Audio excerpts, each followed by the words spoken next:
On this day in TV history, in 1932, the BBC, the British Broadcasting Corporation, began its first TV broadcast in England.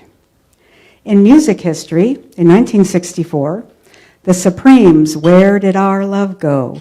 Hit number 1 on the Billboard Hot 100 pop singles charts. It was their first number 1 single. In U.S. president history, in 1973, Henry Kissinger was named Secretary of State by President Nixon. Kissinger won the Nobel Peace Prize in the same year.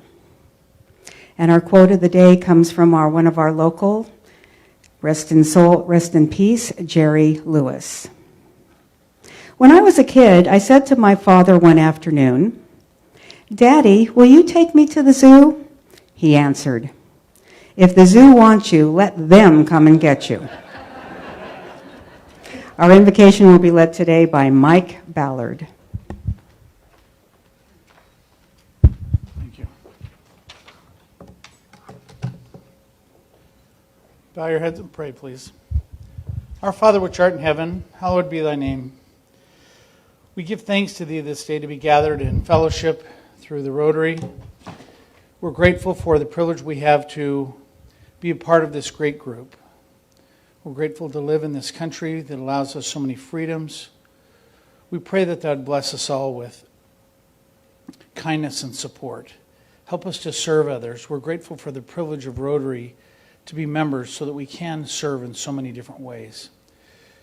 We pray that thou would bless our speaker, that he may be able to present the ideas that he has prepared in a way that will be pleasing unto him and unto thee. We pray that thou would bless the food that we're about to eat to our strength and nourishment. And this we say in the name of our Savior. Amen. Our song leader today will be Dr. Andy Kuniyuki.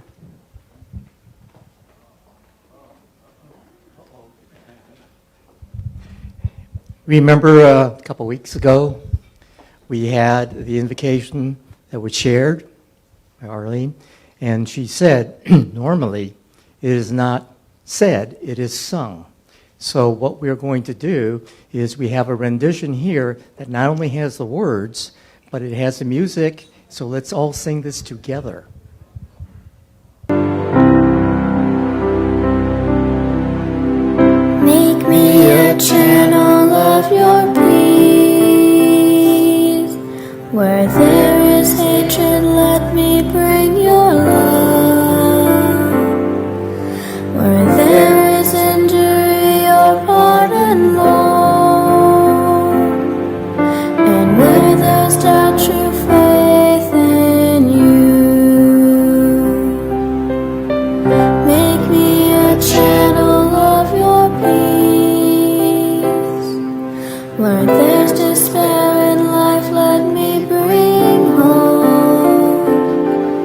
Where there is darkness, only light. And where there's sadness, ever joy.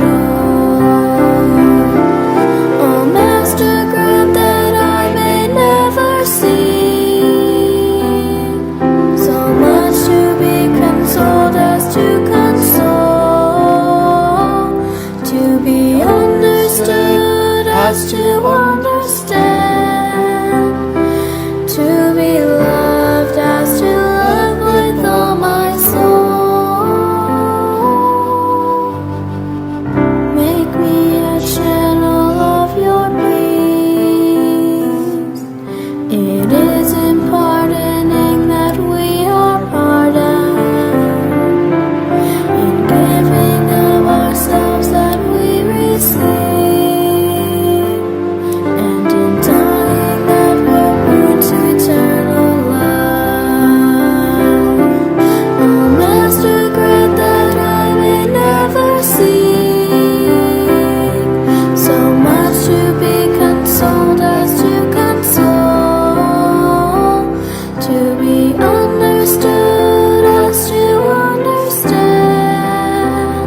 Thank you, very lovely. Please join me in the Pledge of Allegiance. I pledge allegiance.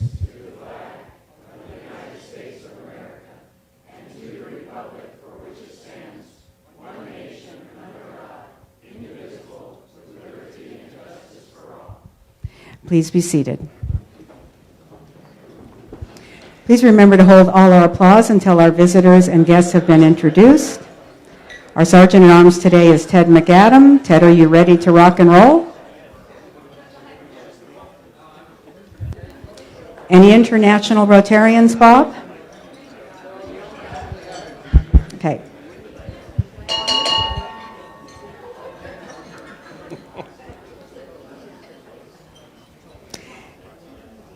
Introduction of visiting Rotarians. Do we have any visiting Rotarians today? Please raise your hand. Please state your name and what club you reside in. Hello, my name is David Vogelsang. I'm with Medina Sunrise. We're at District 6630 in Northeast Ohio. Thank you for having me. Welcome. Any other visiting Rotarians? One over here?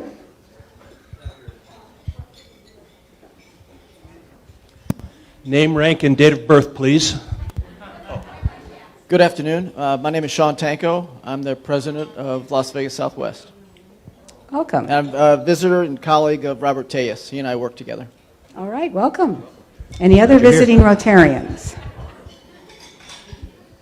I think, Bob Potter, you're a visiting Rotarian, are you not? Stand up. Come on, Robert. And introduce yourself. Say a few words, Bob. Come on. Come on, Bob. Jay, you guys are making me feel bad, but I will turn over a new leaf and start coming on a regular basis. Yay, thank you. Well, we'll all in favor of that, raise your hand. Yay, Bob, yay. Okay, any other visiting Rotarians? Guests of Rotarians, raise your hand, please. Guests of Rotarians. In the behind there?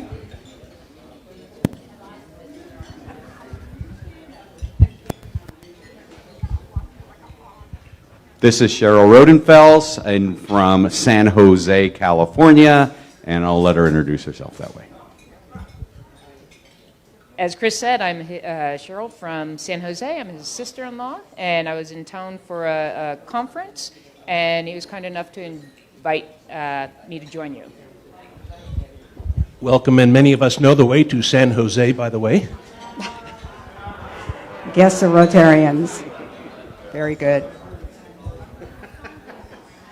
Hi, I'm Savannah. Everyone, please. Hi, I'm Savannah Dryden. I will be the outbound student for foreign exchange for high school, going to France in 4 days. And thank you for hosting me. And I'm super honored and happy to be part of this community and part of this club. Thank you. All right, welcome. Bonne chance. Zut, alors, c'était effrayant. Any other guests of Rotarians? Right over here.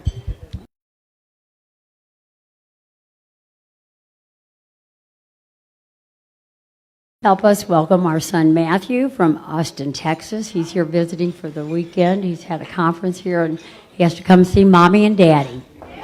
Welcome. Oh. Any other guests of Rotarians? Good afternoon. I'm Karen Wisenhunt, and my guest today is Anne Marie White, my marketing director for Omni Communications West. Welcome. Any other guests of Rotarians? Guests of Rotarians? I'll introduce the people sitting at my head table along with me. We have Special Agent Stuart McCann and Special Agent Michael Harris, both of the Immigration and Customs Enforcement, along with Kim Leone. Let's welcome all of our visiting Rotarians and guests.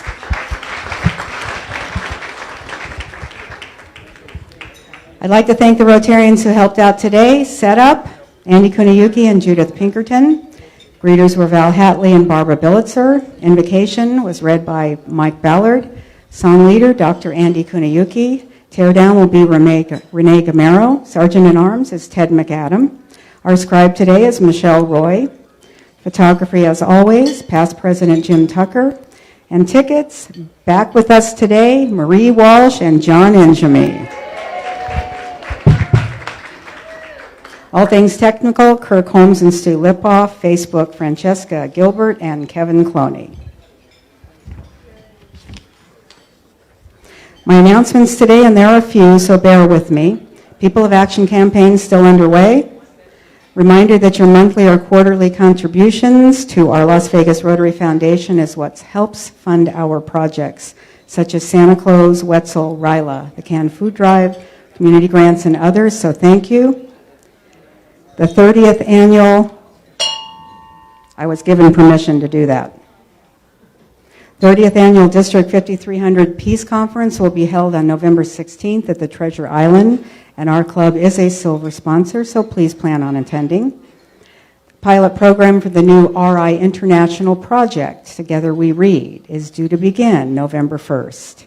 There will be a meeting with Assistant Governor Michael Gordon and the presidents in the Las Vegas area prior to receive our info and resources. International Convention in Hawaii next June 6 through 10. Register early for your discount. We'll have a short presentation on that next week. Roster time of year, so we're still sending around information for any of you that need to make corrections. We also have a roster and website ad combo, so check your email for that. And there will be a short 5 to 10 meeting of the past presidents after today's meeting. I'm not yet aware of the room, but I will let you know. Now I'd like to call up Melanie Muldowney for a special presentation, please.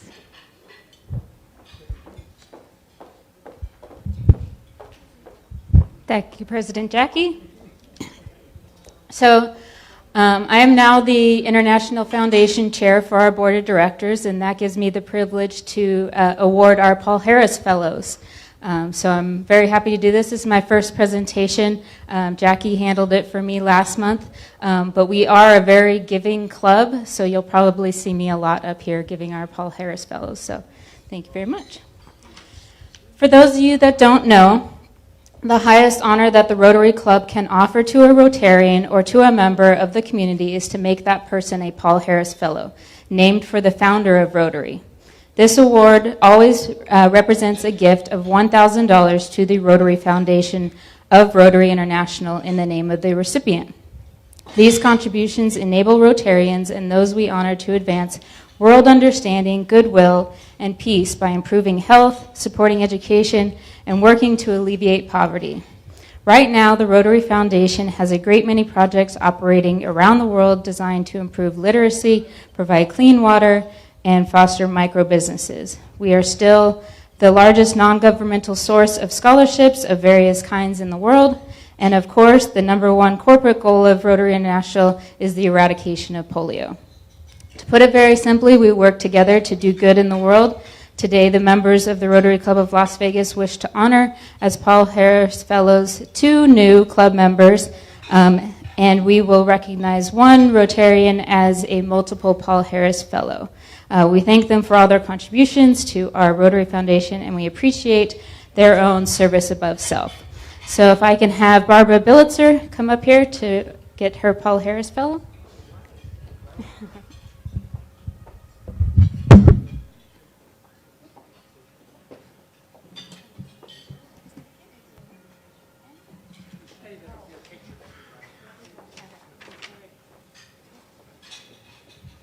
And then Jerry Sinnis.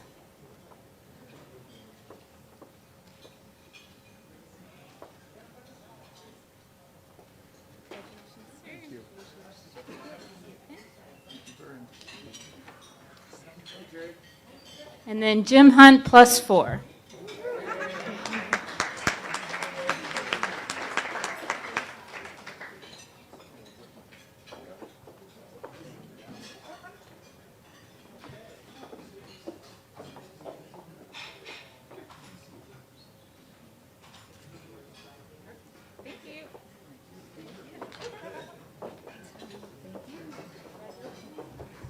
Thank you, Melanie, and congratulations to all of our award presentations today. We'll now break for fellowship. So go.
Okay, Ted, are you ready to swing into action?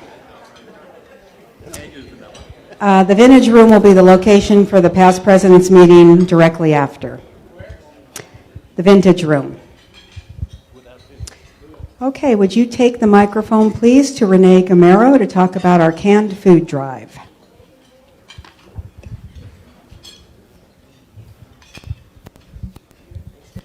Hello, fellow Rotarians. On your tables are cans, and hopefully you can leave some of your change. And thank you, Vanna.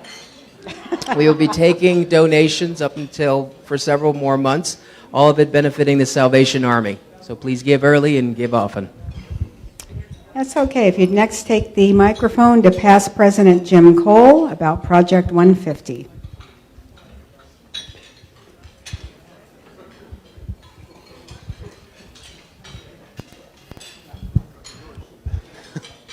President Jackie, fellow Rotarians, thank you so much for the donations that we're taking today and next week for Project 150, which is if you don't recall what they do, they help homeless and disadvantaged high school students stay in school by providing things like clothing, food, and needed items. And so we've gotten, I think, over $1,000 in cash donations from club members, which we're going to go shopping with, and then we have boxes of things that people have brought in, and then we are also going to be collecting next week as well. So if you forgot your stuff, please bring it in next week. But we are very happy with all the support the club has given us, and thank you for your donations.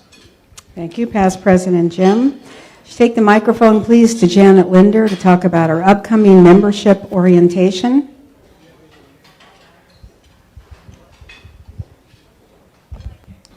Please mark your calendars for September the 10th. Francesca Gilbert has been kind enough to open up her home for our orientation, and I'd really encourage you all to come and help us welcome our new members. Thank you. All right, would you next take the microphone to Marie Walsh about the upcoming year of Breakfast with Books.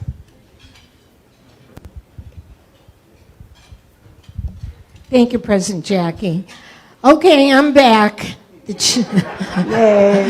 The children are back.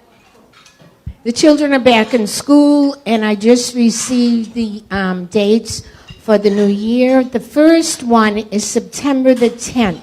So if you can mark that on your calendars, and you will be seeing an email from me with all the dates so you can put them all in your phone. And I look forward to working with you on this new year. Thank you. Thank you, Marie. And Breakfast with Books is so much fun. If you haven't gone to one, please come on out.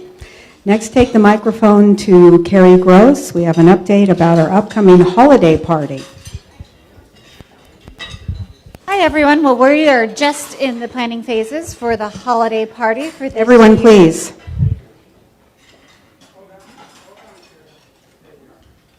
And this year's theme is going to be the holidays with Mr. Paul Harris. So mark your calendars for December 5th.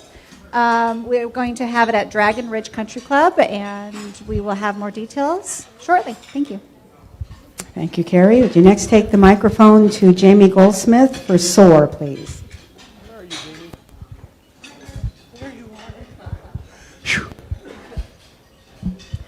Hi, everyone. I'm sure you have September 16th on your calendar for the SOAR Awards ceremony at Las Vegas City Hall at 8 a.m. Our biggest need is attendance, and attendance starts here. So we would really love the support of our fellow Rotarians to come out and mix and mingle for breakfast with the first responders and hear their stories and why they're being honored. Thank you. And it's a wonderful celebration, so come on out and share it with us. Next, please take the microphone to past President Karen Wisenhunt about Open World. Before I get to Open World, I have a 9-iron here that was brought to a putting tournament. If you want to claim it, I have it. So I've had it in my car for about 3 months now, so if anybody is missing a 9-iron, just let me know. As you know, Open World is October 9th to the 11th to the 19th, and we are hosting a delegation of educators from the Ukraine. Their specialty is on autism. I tentatively have all the host families that I need, but if you would like to host family them for a week, let me know. Other than that, we're still looking for volunteers who want to participate in the program as drivers and hosts. So if you're interested, let me know. Thank you, Karen. Next, take the microphone to Kim Neone for a wrap-up of Wine to Water. Good afternoon, everybody. So first off, I want to thank Jerry Engel. Mr. Engel, where are you? Thank you so much for hosting us at your fabulous home last week. We had about 30 people that showed up.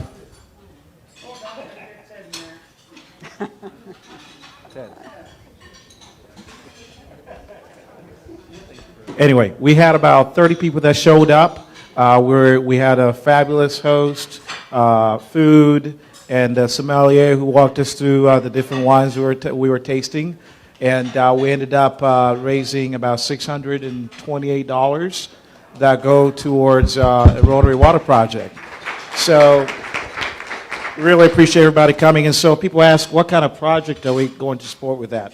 Well, through our district, we partner with an organization called Community First that leads water projects in third world countries. In particular, they're working with some villagers in Cambodia, in Sin Sok, Cambodia, that pretty much, the area faces a lot of challenges of the drought. So our money helps them provide these tools that they call aquaponics. I'm not an engineer, so I don't know how they work, but essentially they're gadgets that help them better irrigate their farmland and be able to yield more crops. So an average unit costs about $2,000. So this $628 is going towards that. And we're going to have a couple of events coming up so that we'll be able to raise enough money to help an individual family in Cambodia. So thank you all, and I hope to see you at a different event. Thanks. Thank you. We'd next take the microphone to Jerry Sinas about our highway cleanup. I would like everybody to note this is the young Jerry Sinas. Changed his persona dramatically in the last few weeks. Well, thank you. The weather is getting cooler. The highway is getting dirtier. So on September 7th at 8 o'clock, meet us across from Bonnie Springs for highway cleanup and brunch afterwards at my house. Hope to see a lot of you there. Thank you. Thank you, Jerry. And lastly, let's take the microphone to past President Jim Tucker about wheel ads and roster upcoming.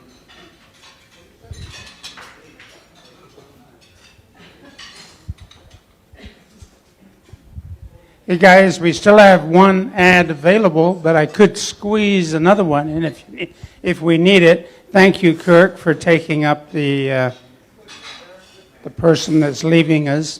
And we do have ads available for the roster. You're going to have to get them in pretty quick. You can buy quarter page, half page, or full page. And it all goes to our foundation. Thank you. And additionally, you'll get an ad on the website with that combination package for the roster. Okay, today's raffle drawing, $638 plus today's take. Ticket number to draw for the Joker, 544-1718. 1718.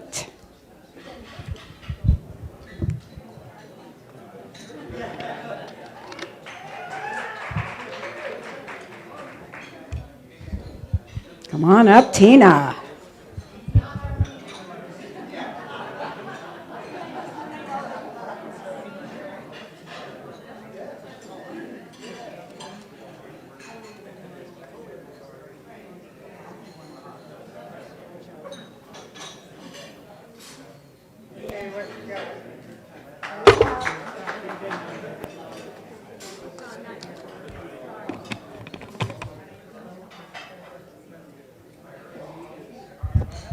And for our Lowry Bucks, 544-1812, 1812.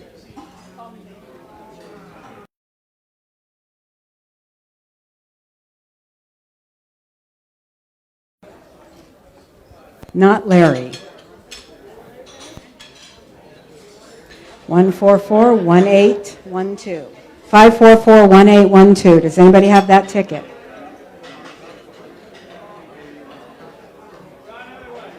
I'll draw another one. Can we draw another ticket, please? We need another ticket. Oh, never mind. Oh, sorry about that. 1812. There.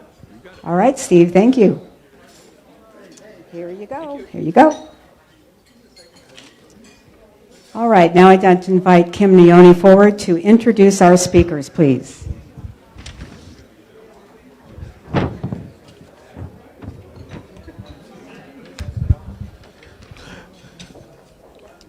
Hello, everyone.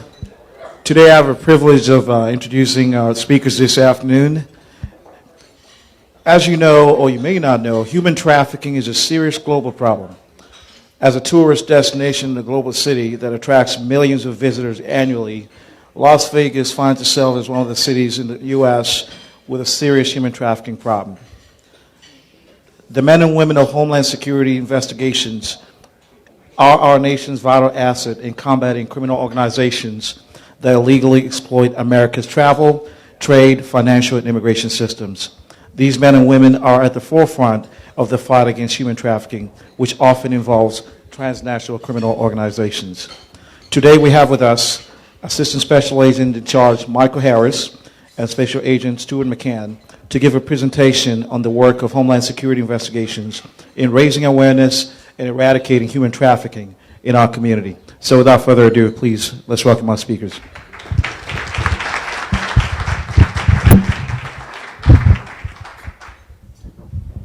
Good afternoon. My name is Michael Harris. I am the Assistant Special Agent in Charge for Homeland Security Investigations here for the state of Nevada. It is absolutely an honor and a privilege to be here today representing HSI and the department regarding human trafficking. As you all know, that is one of the Department of Homeland Security top investigative priorities. We have specifically created a human trafficking task force here in the state of Nevada just to focus on combating human trafficking. 3 weeks ago in Reno, we held our first seminar regarding human trafficking. We had over 160 attendees, including the media there, to kick that off in the northern part of Nevada. I brought one of my special agents who's an expert in human trafficking, and he's going to provide you the presentation, and then we can take questions afterward. Stuart? Hello, how are y'all doing? My name is Stuart McCann. Work with HSI, special agent, and it looks like we have a little resolution issue, so hopefully we can work through it. Apologize.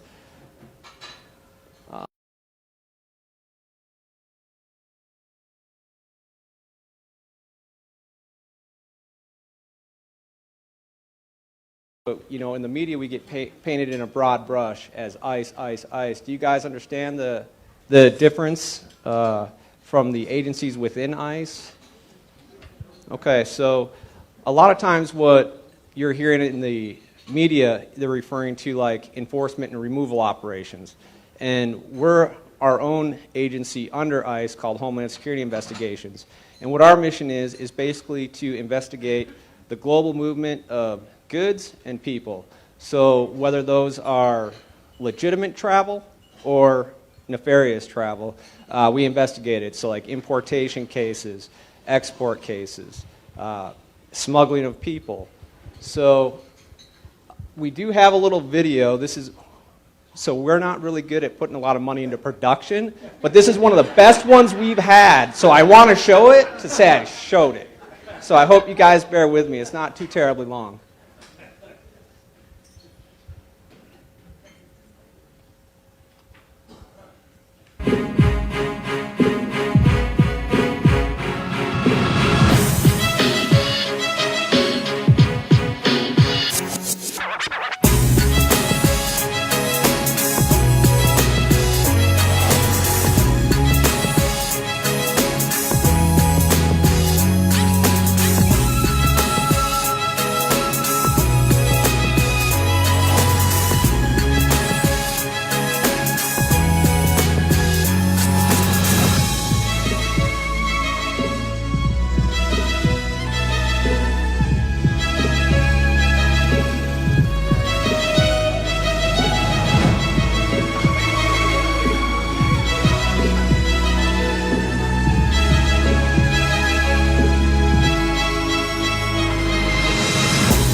Write the agency. Let them know that you appreciated that. Maybe they'll go ahead and put some more money into that. I know that a lot of other agencies have some newer stuff, so but I thought that was a pretty good one. Let me hit escape here. Sorry.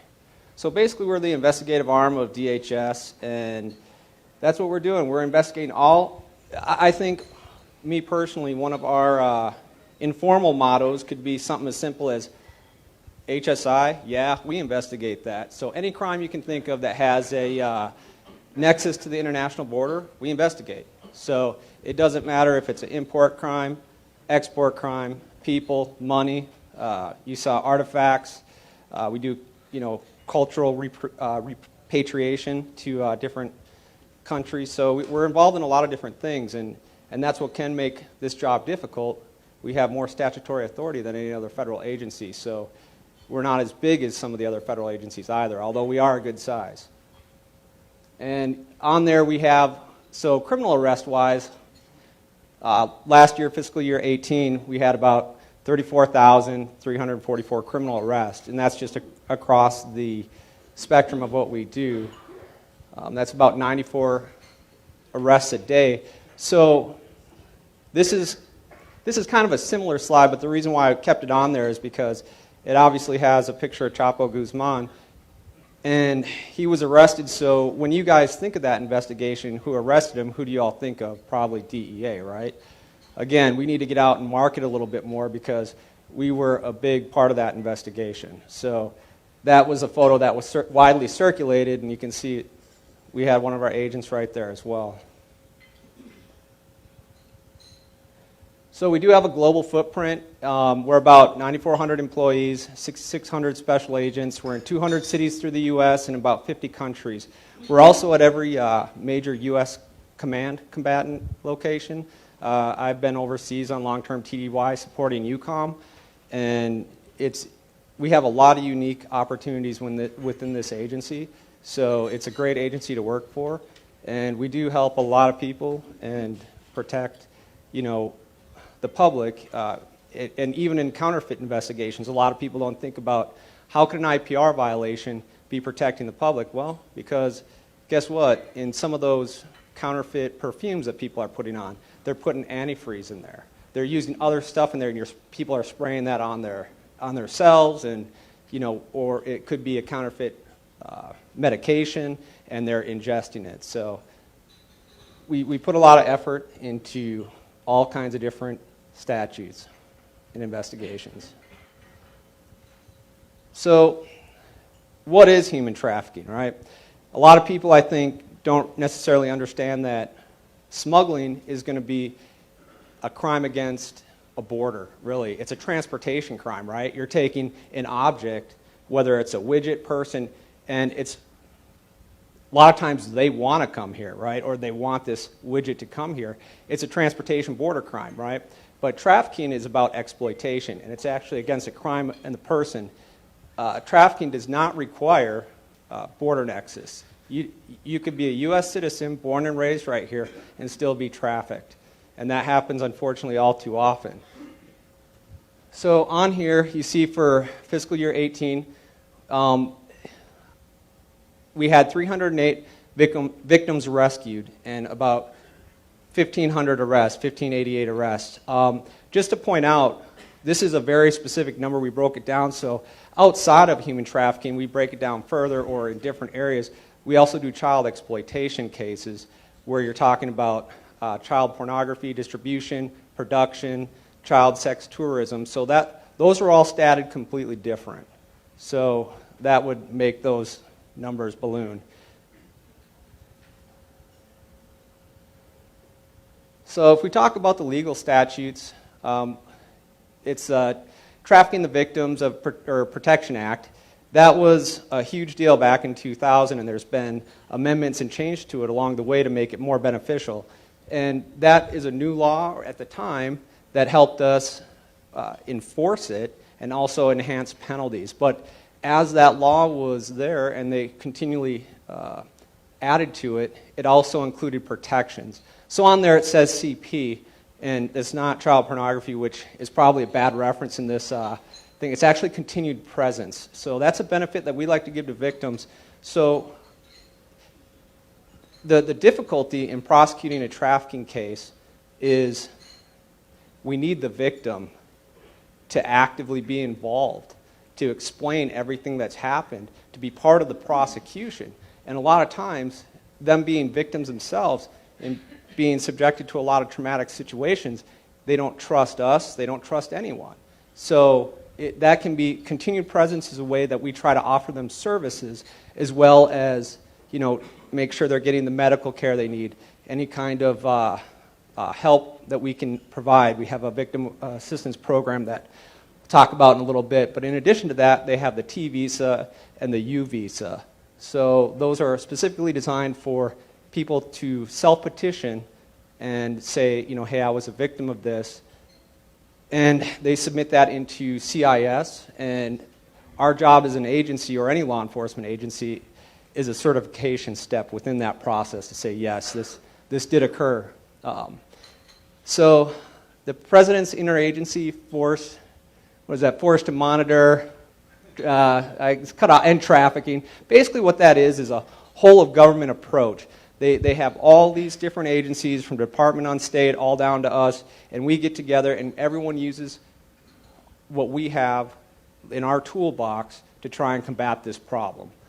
So that's kind of what that is. And the Palomero Protocol, that's basically referring to the UN, the United Nations, and their convention on,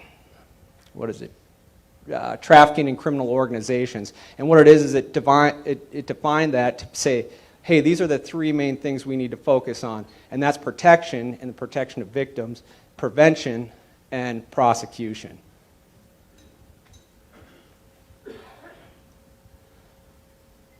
So, trafficking defined, I kind of touched on it a little bit earlier. It's going to be a crime against a person. And in every one of these definitions, you're going to see the three words that matter are fraud, force, and coercion. Okay? So, if they're being exploited, that's happening to them. The only thing that is above and beyond that when you talk about sex trafficking is any person, again, doesn't matter if they're a U.S. citizen or not, if they're under 18 years of age and they're being exploited, the people will be charged with trafficking. There's no exception to that. Immigration is not an element of the crime. It doesn't matter. Matter of fact, like I say, with continued presence, T visas, U visas, we're trying to support the victims.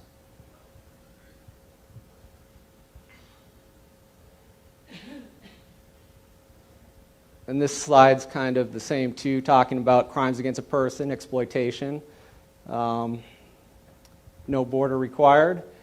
And so, again, smuggling is a transportation-based, but smuggling can turn bad too. And if it does, it can have elements of violence to it, which would be hostage-taking, kidnapping, sexual assault, all those. But it depends on how it gets charged out. In a case like that, you would charge those individually. Hostage taking is its own, federal statute that we would implore in that situation, versus trafficking. Like I say, we need the victim, and we need to lay that all out. So those are actually charged out separately, but they are a part of smuggling as well, unfortunately. So we have some behavioral indicators of traffickers. It usually says traffickers may. And I don't know if you can read a little bit about it, but basically what they want to do is separate this person from everyone else. They don't want them to have contact with anyone else. They'll probably hold on to their travel documents, and they may invoke rights of that person without that person knowing. And if you kind of look at some of those, I know it's cut off, I apologize, it's kind of the same as like domestic violence or a child abuse case, same kind of thing. You have a controlling party that is exploiting someone. So those are very similar behavioral indicators across the spectrum. And again, when you're talking about victims, the difficulty of that is we need to try to bridge that gap and get people that want to talk about bad things. But a lot of times they don't have that trust. They've been coached the whole time to say, we're the bad guys, we're the enemies, right? Don't talk to them, they're going to make you go away. But that's why one of our biggest pushes when we're doing victim protection and we go out and we work big ops is we're actually touching base with these, you know, it can be anything. I don't want to say women, but you touch base with them because it could anyone can be trafficked. It doesn't matter about, you know, age, sex, religion, nothing. That doesn't really matter, but you go out and you talk to these individuals and you try to explain that to them and offer them services. That's kind of one of our big things to try and bridge that gap.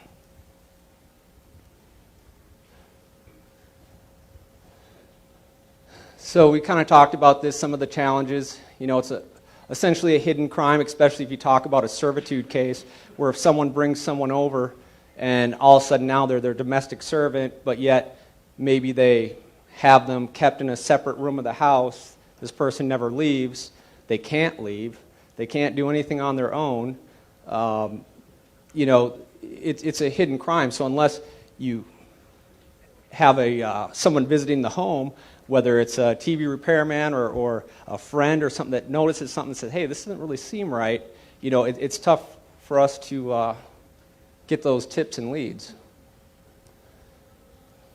So on this slide, it's like a global reality, right? Illicit pathways. So again, it doesn't matter if it's merchandise or people, they're all using the same pathways. So I started in Arizona. I can only tell you the same paths that they're running drugs on, they're running people. So when they're not running drugs through the desert, they're using the same routes to run people. And they're not going to run people without permission from the DTOs, allegedly. But, you know, that's because they control the area, right? So it doesn't matter if it's crossing the fence or a shipping container, a rail container, a car, a semi, you know, they're all used and exploited for a multitude of reasons. So how do we try to combat this? We're part of 91 task forces, and the great part of the task forces is kind of like the strategic partnerships we talked about earlier for the President's task force there is, it allows us to leverage all these other agencies' tools in their toolbox to combat a problem. So the other thing we do outside of that is we collaborate with our foreign partners, law enforcement partners. And we also have public outreaches, campaigns. For instance, the Blue Campaign, I don't know if anyone's familiar with that. The other thing is See Something, Say Something. And we try to reach out and do private organization outreach. So this is the Blue Campaign. And if you go to the website, the great part about it is if you want to get involved, it'll tell you what to look for. It'll tell you how to be involved if you want to, and then also provide resources. So if you're a business owner and you decide, hey, you know what, I want to put some pamphlets out to say, you know, keep your eyes peeled for this kind of illicit activity and this matters, you can go there, order it, or probably, I think you can actually print them off and fold them yourself, you know, as a cheaper way to do it, but toner's expensive nowadays. Personally, I believe the prevention aspect of it is the most important, right? Because if we're preventing it, we're not having to protect and prosecute, right? But that's why if you see something and you say something is so important, and it doesn't matter if it's from a trafficking perspective or if it's from someone breaking into your neighbor's house, the important thing is you all have a good corporate knowledge of your area, whether it's your residence, your neighborhood where you work, the gym you go to, your church. And the important thing is if you see something that's suspicious, is to pick up, here in Nevada, we obviously can use 311 and call it in. And I can tell you, every law enforcement officer would rather have you call in a million tips to have us go in and check it out versus, you know, not get that lead and have a chance to investigate something that is suspicious. But the important thing is when you do call in, you have to kind of give that corporate knowledge of why it's suspicious, you know. So this is one of our big international efforts. It's Operation Angel Watch. So it's how we try to help fight child sex tourism. So what we do is we work with our foreign partners, and we kind of share information about people, whether they're sex offenders or troublemakers, if you will, and that kind of gives them the situational awareness to know that this individual is coming to their country, and this is kind of what they've done in the past, and that kind of lets them understand who's coming in, and it may result in them not getting allowed entry. So I'm going to play a video on this one, and I think the reason why is it's so specific. It's our victim assistance program. So within that program, we have a victim assistance specialist who coordinates helping all these victims and provides them, resources to get over these challenges they're facing. And then we also have a forensic interviewer. So the forensic interviewers, when we're conducting an investigation, we may need someone with specialized skills to interview a child or a victim. And we have a section chief on here that does a great job of explaining the program, so if you don't mind, I'll play the video.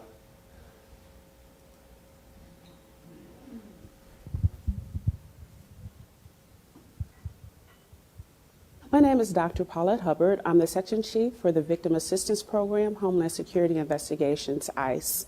The two main elements that make up the Victim Assistance Program are the Forensic Interview Specialist and the Victim Assistance Specialist.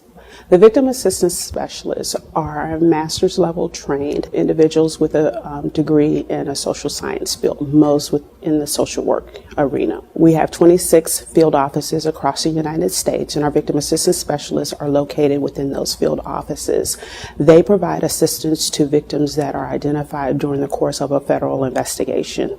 So they work with the special agents to make sure that those victims are cared for, that their rights are protected, that the victims know what their rights are, and that they connect them with the resources that they may need as they move through the course of the investigation.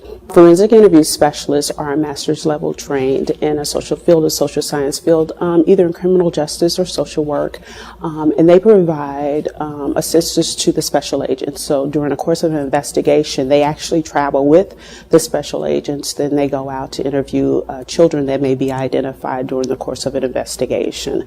They also will interview adults that may have special abilities like cognitive disabilities or developmental delays, and their purpose is to help to further the investigation during the course of an investigation. The concept is to focus on the victims, to make sure that the victims are well taken care of, because what we do know is that to have a credible, reliable witness, we have to have a victim that feels safe and secure. And so we provide those services to the victims to make sure that they're safe, that they're stable, and that they feel secure in assisting us throughout the course of the investigation.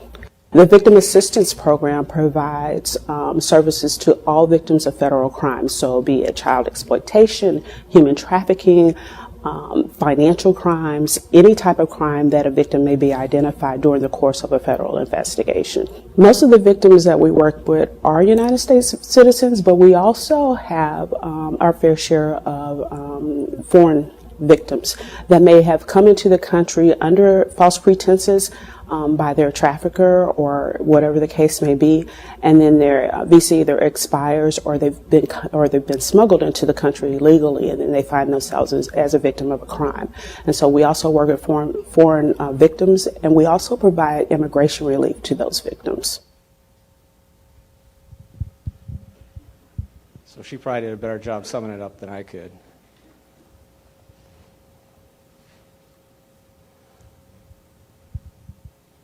So again, just to kind of hit that point home, when we're doing trafficking investigations, contrary to what you may hear in the news or what your feelings are, we do care about the victims. We're trying to give them every opportunity to resources and get them the help. And then also, in return, get their cooperation so we can put these people that are trafficking, whether it's an organization, individuals, a household, hold them accountable for their actions. So this slides here are just basically summing up the victim assistance specialists and the interviewers. So again, on here, I have if you see something, say something. And that's important. On there, we're partners with the National Human Trafficking Hotline. So you can call in if you have a suspicious feeling, or if someone needs help, if you encounter someone, if you're at your work or a church or another organization and someone comes in and says, I need help and I don't know where to turn, you can provide that number and they will help give them access to resources. And the more involved you get, there are local points of contact that you can refer them to that can also direct them in the same way. We have a national tip line that you could call if you'd like to too, and report it as well so we could investigate that. The important things, if you are reporting something suspicious is, who did you see, what did you see, when you saw it, where it occurred, and why it's suspicious, right? So just think about that when you're calling in, or if you're calling in with a very general tip, that's fine, but we're going to be trying to ask you those questions to follow up to get as much information as we can. There's also an app, if you guys have never heard it, it's called Report It. And I don't think there's much here by the way, in Nevada. There's some federal agencies on there here. I know we are. But if you're traveling, and let's say you're in Arizona, you can open Report It if you see something. It anonymizes your information. And what it'll do is you can report that right to you can say, I want to report this to the sheriff's office, and it gives you the contact information. You're able to do it right from the app. We're on Report It as well, so you could also do it through there. And I think that's about it. So if you want, we can open up to questions. Oh, wow. All right. Where do we start? Thank you for your presentation right here. Are you involved in the Jeffrey Epstein investigation? No. And no. And do you collaborate with the Coast Guard?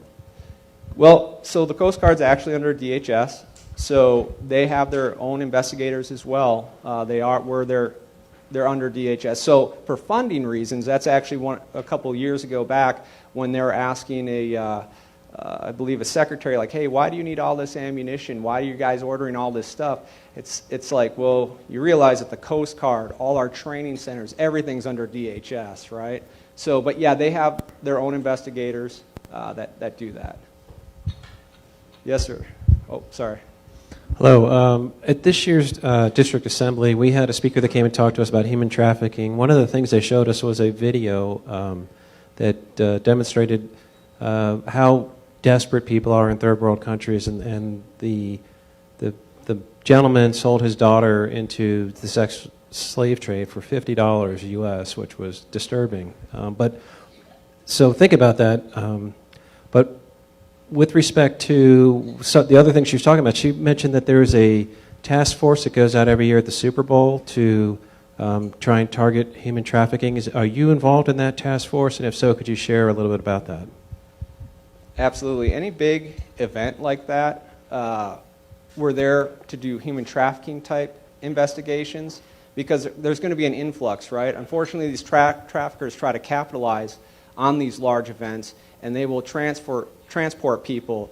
They're working, they're commercial, victims, if you will, sex acts victims or whatnot from wherever, California, the East Coast. They'll funnel them into that area. But outside of human trafficking, we're also focusing on IPR. So when one of those big events come into town, usually our office is running continually, and it's a big deal when they come in to town.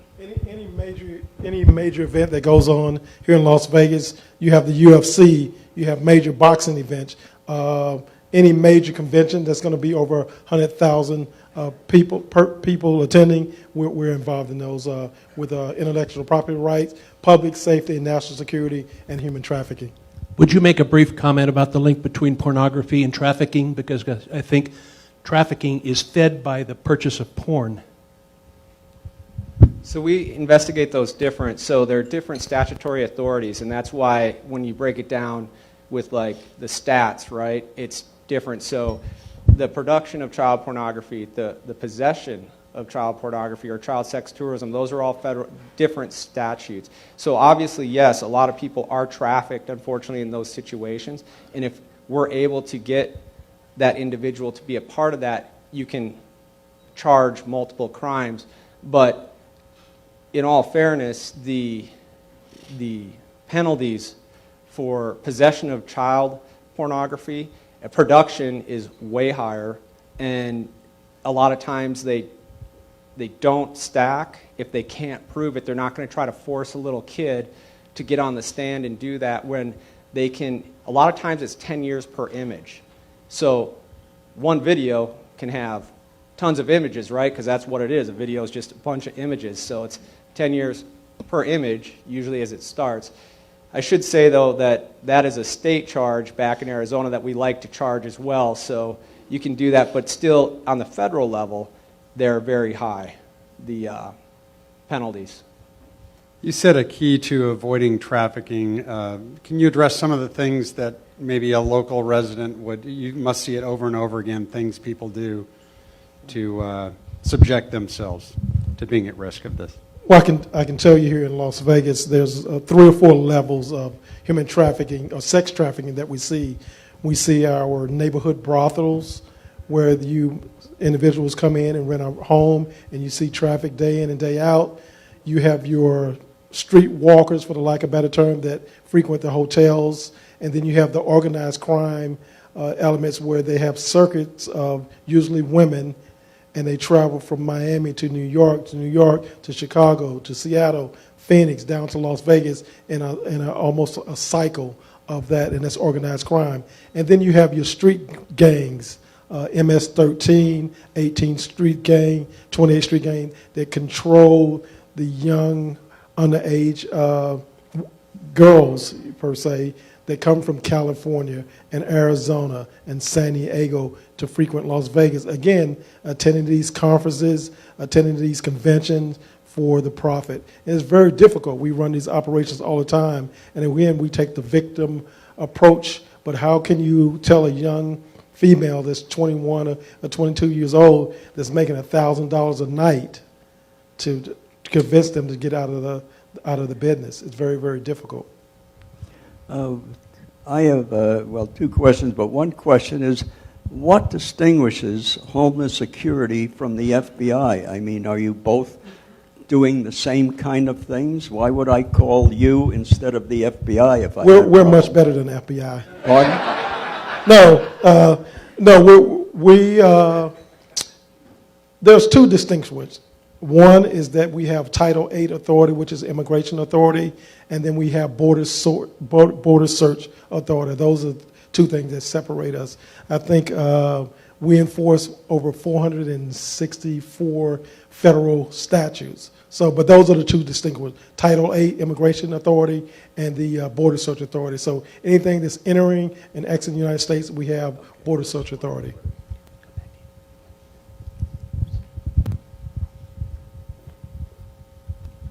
Just to give perspective, can you give us a number of how many human trafficking victims we have in Las Vegas alone? And can you also maybe give the average starting age for some of these victims? That's a very tough question. I can't tell you how many victims that we do have. Las Vegas is a very transient area. As you know, we have out-of-towners that come in, over 46 million visitors every year. I'm going to say a large majority of the individuals come from other cities into Las Vegas that's being trafficked. We've seen them as young as 13. As young as 13. Hi, thank you very much. We see all these journalistic stories about what's going on at our borders with screening people as they come in the country, family separations, what have you. The stuff that we're doing now, how effective is that when it comes to reducing things like child sex trafficking, human trafficking, et cetera? I mean, that's a very difficult process. I mean, unfortunately, my office is tasked to do some of that as well, so we send individuals TDY down to the border to assist with the border crisis. We're doing the best we can. We're doing the DNA swabs. The individuals come in, they're there are individuals that we see over and over that's returning. So you see a 8-year-old and a 10-year-old with this set of parents one day, and 2 weeks later, you see them with that same set. However, we've been able to combat that by using the DNA and other methods to do that. So to answer your question, it's very difficult. Yes, thank you for being here. I look at this problem as a supply and demand problem. So are there higher penalties for the people who demand these trafficking services?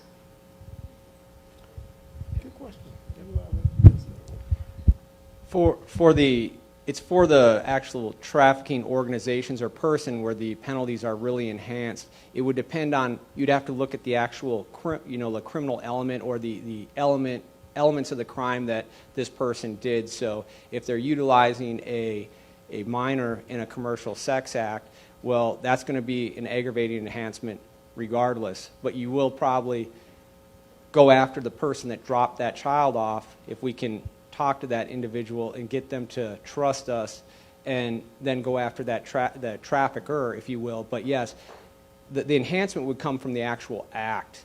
That, it depends on what you can charge for whoever, whether it's the John and it has to do with the age of the victim, or again, like just recently in the news, we talk about the worksite enforcement operation, right? Well, I know there's a lot of people in the news that's upset about that, but you got to understand from our perspective, we're not there to go after the illegal aliens per se or undocumented workers. We're there to go after the industry that's circumventing the laws, whether they're tax laws, employment laws, and unfortunately, that's one of the byproducts of it. The other thing that a lot of people don't see is the undocumented aliens that are working from there are usually involved with identity and benefit fraud, and it may not affect anyone in this room per se, but there's someone out there that has their social security number being used, that has mortgages taken out in their name, and it does affect them. So it's a multitude of issues, really. So thank you on behalf of the Department of Homeland Security. Thank you both very much for some very timely information. Hold on, both of you. Mike. Thank you very much. And Stuart. I'd like to present you with our Share What You Can award, which means we are going to make a donation to the local USO in your name. Thank you.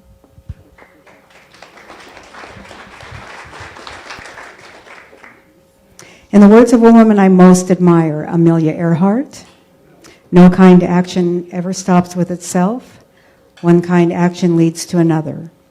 Let's leave today building connections, taking kind action, serving one another, and rejoicing in the fellowship of Rotary. Meeting adjourned.